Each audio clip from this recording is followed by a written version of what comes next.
Good morning, everyone. Just before I start off today's session, I want to remind you of our Plumbing Industry Awards taking place next week on the 28th of July at 6 o'clock. I hope you've all booked and bought your tickets already, and I hope to see you there because I'll definitely be there.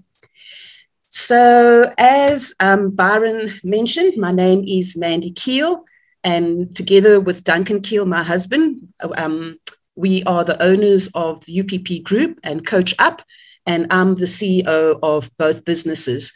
UPP Group is our plumbing company, and we focus on everything from maintenance to projects, but our passion lies in smart water solutions. And Coach Up is our business where we run programs on leadership and how to identify process gaps in your business and just help other businesses, plumbing businesses in our industry to equip themselves to grow and scale and achieve success. So I'm also a John Maxwell certified coach.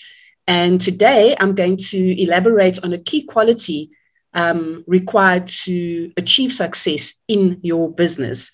But before I do that, I just want to recap on the talk I gave, I think about 3 or 4 weeks ago.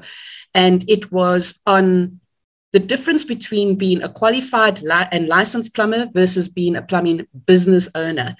And I'm going to start off with this because I'm going to lead into today's topic by starting off with this. And just to summarize again, being a qualified and licensed plumber means exactly what it says. You've achieved your Red Seal, your diploma, you've to be licensed, you've registered with PRB, and you are equipped to go out there and provide a plumbing service to our industry, to clients, as well as provide them with COCs as applicable.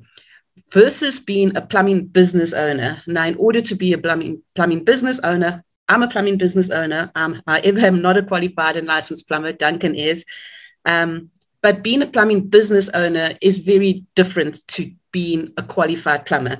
In order to be a plumbing business owner, these are just, this is a summary of what I went through in my last presentation, was just to discuss why move from being a qualified and licensed plumber to owning your business. It could be to pursue your passion, wanting to turn your passion into something profitable, employing other people and training them and improving and empowering others and being your own boss. And in order to do this, you would need to put together a business plan. There'd be certain finance objectives that you'd need to take into account and look at and have in place. You need to choose your niche. There's lots of different specialties that you can go into within our environment. So choose your niche, look at the resources that you require, work on your network, your relationship network, because that's a lot of the time, that's where your business is going to come from. And combined with this, you're going to be looking at your marketing strategy. And a couple of suggestions I ended off that session with in order to make this business of yours successful is, and these are things that we implemented into our business, and it just helped to scale our business in ways that you can't imagine. The first was getting a business coach. We got a business coach, making sure that whoever does your finances for you, your accountant or bookkeeper, is someone that understands small businesses and not only just does your reporting and provides you with management accounts, but can really be involved in your business and provide valuable advice and guidance in terms of how to run the finances in your business. You need to know the vision of your business, where you're going, what your 3-year, 5-year, 10-year target is. Otherwise, you're going to go all over the show and never know where you're at. You need to have very firm values in your business so that your staff know what you're about. You use your values to make very important and critical decisions in your business, and your clients know what you're about.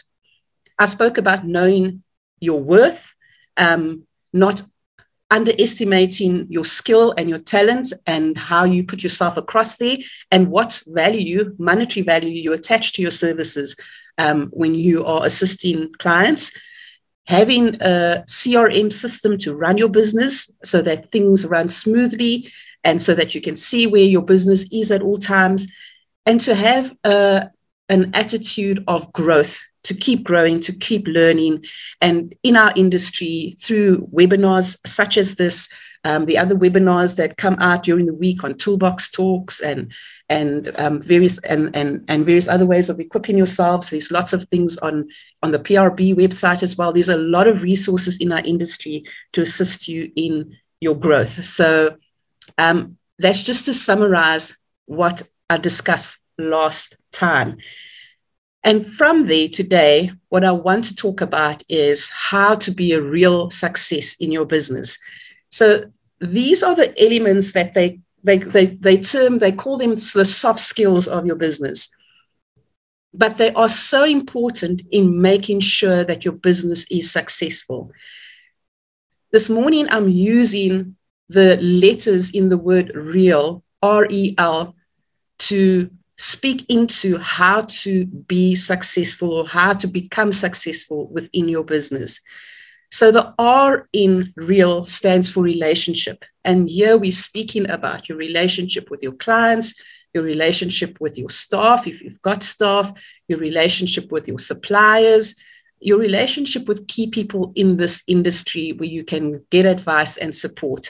It's really important to learn how to identify who you need to build and grow those relationships with and how to connect with these people in the industry. And I've spoken about this in previous sessions. The E stands for equipping.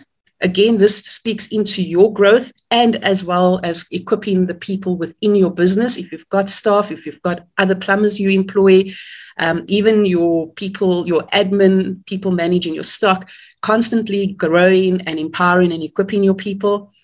The A stands for attitude, how you deal with things, how you react to things. And the L stands for leadership. But this morning, as Byron said, we've only got 20 to 25 minutes. So I can't go into every single one of these. And so I've decided to start today off with looking at the A in real. And that is to talk about attitude and how and why this is so important. So first, let's look at how attitudes impact individuals. And in order to do this, we need to first understand what is attitude. When we talk about attitude, what do we mean? How do you put a finger on it? Well, attitude can be defined as an inward feeling that is expressed through someone's behavior. And we can feel other people's attitude based on the energy that they are releasing or what they display when they are interacting, engaging, communicating. And I suppose what I'm saying here is that attitudes can be seen without a word being said. I'm sure we've all noticed someone in a bad mood before, even before you've had a conversation with that person. And the same can be said for someone in a good mood. What we feel inside will be shown on the outside. Always has and always will. James Allen, who is a philosopher and author, stated that a person cannot travel within and stand still without. And what he's saying over here is that what happens within us, how we feel within ourselves and how we, the emotions that arise within us when something happens will always affect what is happening on the outside of us, what we display. And if we have a hardened attitude on the inside, it will cause us to close our minds and create a negative outlook. However, if we have a positive attitude, one that is conducive for our success, we will have a mind that will create the actions needed on the outside to succeed. So let me ask you this. What word best describes what will determine your happiness? Is it your job? Is it your education? Is it money? Or is it your attitude? And I'd like to put it that our attitude is the primary force that will determine whether we succeed or fail. It is so important. It is such an important area in our lives, but often we don't give it a second thought. We just react to things. And attitude is not about reacting, but acting to situations. And someone with a positive attitude will most likely climb to new heights, while someone with a negative perspective will often become angry, bitter, just see the negativity in every situation. And the fact that attitudes make some while it breaks some is significant enough for us to explore this word this morning. And so I'm going to be looking at 7 key points on how attitude is key to a real success. First, our attitude is a choice. The first and most important discovery that we have to make is the understanding that our attitude is a choice. The attitude that you have right now at this particular time, this morning, is personally chosen. I run into people all the time that don't buy into this. They believe that the attitude that they have is because they don't like their job, or maybe their boss, or their employees, or their clients, or the place they live, or the car they drive. And they blame their attitude on something or someone else, something external. But you need to realize that the only person that can make you happy is you. And the only person that can make you succeed in your business is you. It's not something out there. It's something within yourself. And it's something that you can gain. Your attitude is your choice.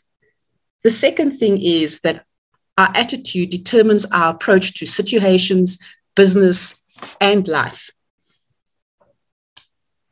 This is just a fact. Our attitude sets up how we will approach our life each and every day, and it will set up how others will approach us. How many people do you know who have a bad attitude in general? And if you had to, let's say you were in a shopping center, you're walking somewhere and you saw them, they haven't seen you yet, you'd try and run and duck and hide so that they don't see you, because they're quite negative in their approach. And you know that the discussion that they're going to have with you is just going to bring things down.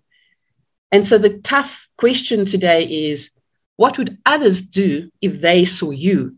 So the same situation flipped around. Someone else sees you, and before you see them, how are they going to respond? Are you someone that they're going to seek out, or are you someone that they're going to duck and dive? Again, our attitude at any given time will determine how people respond to us. And the same goes for our clients, our staff, and other people that we engage with in our industry. I bet that all of us see people who hold jobs that they hate. They talk about it all the time, and they just tolerate it. But on a day-to-day basis, they're just unhappy and complain all the time. All because people are waiting for others to change instead of realizing that they are the ones that need to change and are responsible for their own behaviors. We are responsible for our own behaviors. The third thing is that our attitude determines our relationship with people. Everything in your life is impacted by your relationship with your clients. Over here, I'm speaking from a business perspective. Obviously, it impacts your relationships with people in general. But over here, this morning, I'm talking about how it impacts your relationships with clients, with your staff, with suppliers. And establishing relationships can be challenging sometimes, and it requires intentionality, and it requires communication, and it requires connecting with those people. You have to understand that you cannot be consistently successful without the help of other people. And this is why it is so essential to build proper relationships with others in this very crowded space that we operate in. There was a Stanford research that I came across once that says that the money you make in your business is determined by 12.5% of your knowledge and 87.5% of your ability to deal with people. Let that sink in. 87.5% of people knowledge plus 12.5% of product knowledge will determine your success. And this is why Teddy Roosevelt said that the most important single ingredient to the formula of success is knowing how to get along with people. And when the attitude we possess puts others first and we see others as important, then our perspective will reflect their viewpoint and not ours. And I've spoken about this in a session in a webinar of, I think about 3 or 4 webinars ago, where I spoke about how in order to be successful, you need to be for others. You need to understand where they are coming from. If we don't take the time to really engage with people and our clients and what their needs are, and we don't understand what they are requiring from us, then we're not connecting with them. And the chances are that you're going to be a one-hit wonder with them. They use you, they feel like you didn't get them, and they move on.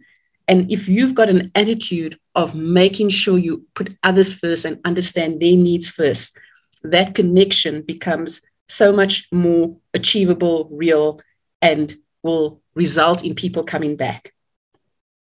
They say that until we walk in other people's shoes and see life through their eyes, we will be like the angry man who jumped into his car he jumped out of his car after an accident with another car and said, "Why don't you watch where you're driving? You're the 4th car that I've hit today." And our attitude determines our relationship with people.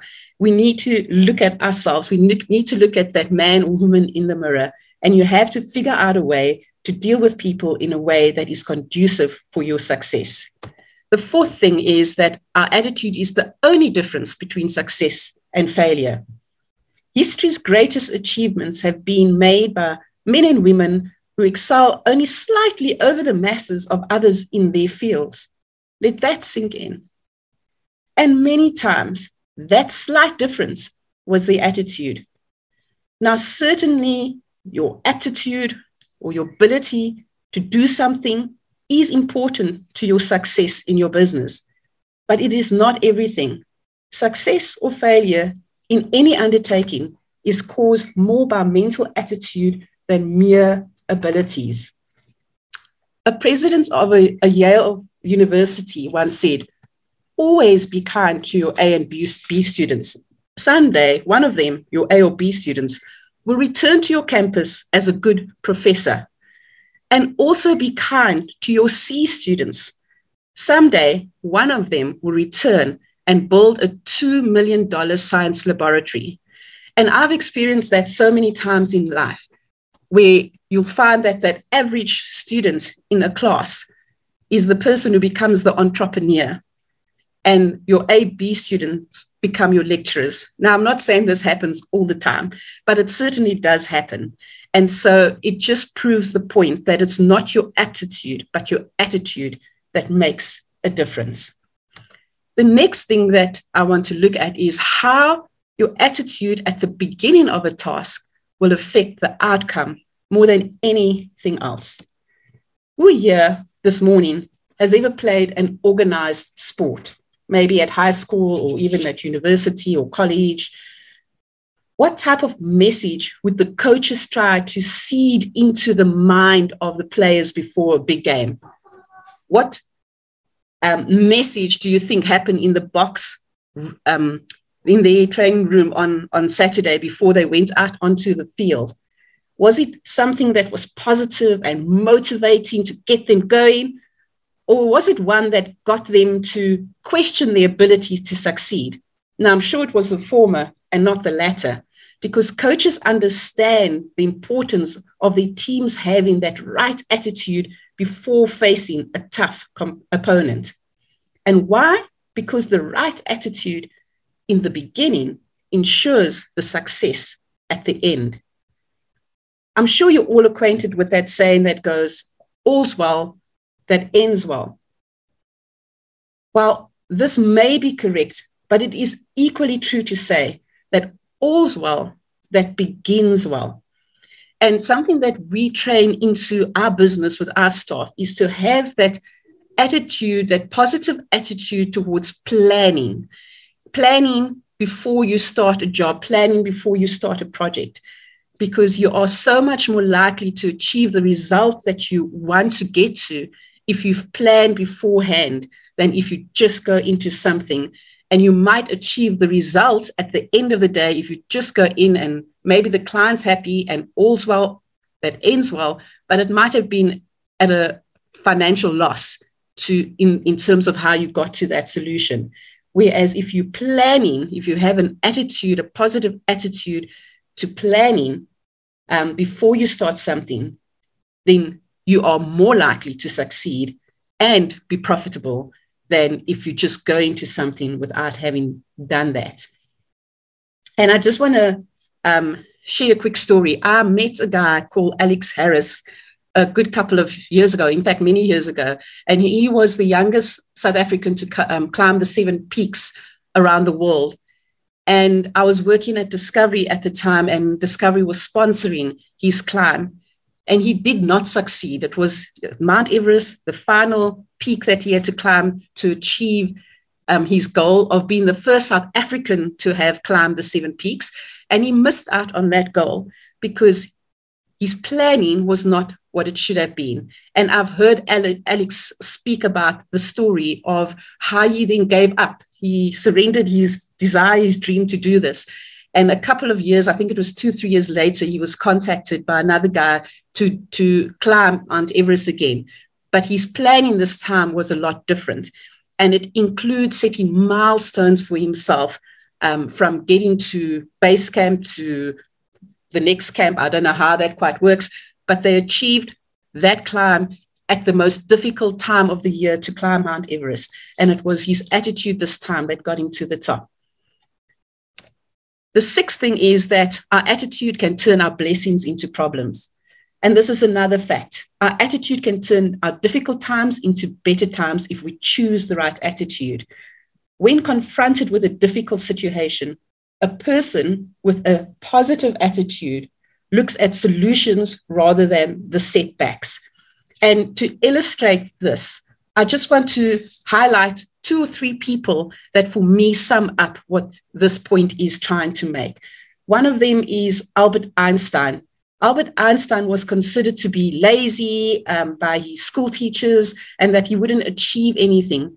And as we know, despite being known for this back then, he didn't let that stop him. And today he's known for the theory of relativity, which I suppose most of us still don't understand. But the thing is, he became a success in life.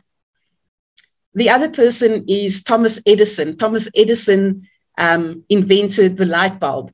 And before he succeeded in inventing the light bulb, he first failed 10,000 times, but he never gave up. And his response to this was, I have not failed. I've just found 10,000 ways that won't work. But he never gave up. And this positive and motivational attitude has become inspirational to me, certainly, in terms of how I approach things. The other person that I want to look at is Michael Jordan, the basketball player.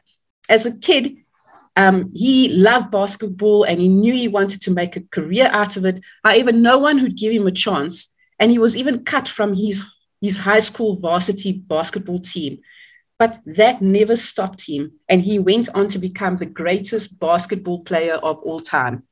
And so that just shows again that how having a positive attitude, despite setbacks, despite challenges, and I think importantly, despite how other people perceive you, if you have an attitude of perseverance, of not giving up, then you can turn any problem into a success. And the last thing I want to look at is how our attitude can give us an uncommonly positive perspective.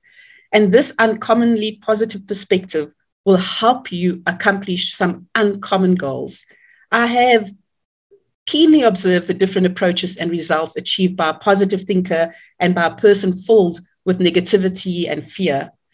And there's a former president of the Moody Bible Institute who I once heard tell a story about a Scotsman who was an extremely hard worker, and he expected all the men who worked underneath him to do the same.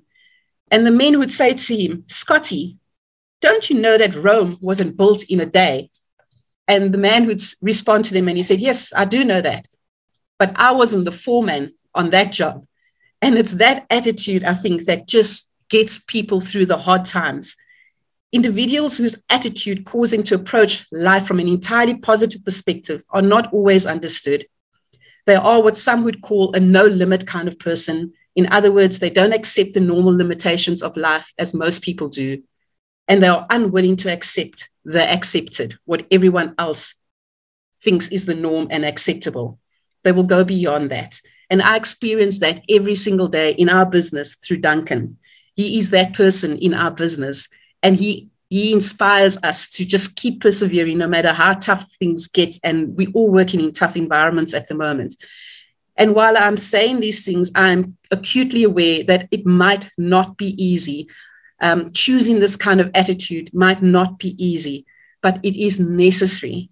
And so today, what I'd like to encourage you to do is to just, while we are going out there and we're thinking of all the other things in terms of running a business, dispatching jobs and how we're going to sort out a solution or come up with a solution to a problem that a client has, I want you to really be mindful of how you approach it, how you look at a challenge that you come across today. You might be having financial challenges in your business, staff challenges. There's so many things that we are looking at. Our fuel prices are rising. Just to go to a client at the moment is expensive, and we can get all down and negative about that. But that's not going to get us anywhere. And in order to overcome all the challenges that we face currently in our industry, in our businesses, we need to take a step back and start acting instead of reacting to our situations, and really try and problem solve. And I'd love to chat to you guys someday about how to do that. In our business, we call it IDS, identify, discuss, and solve, and come to solutions. And so go out there today and have a great attitude about it. And I'd love to speak to you guys more about this. Within our business, we assist with this. We do courses on this and on things like leadership development. And I'd really love to make a difference in your business through having these kind of discussions. And that's it from me today. Thank you for your attendance.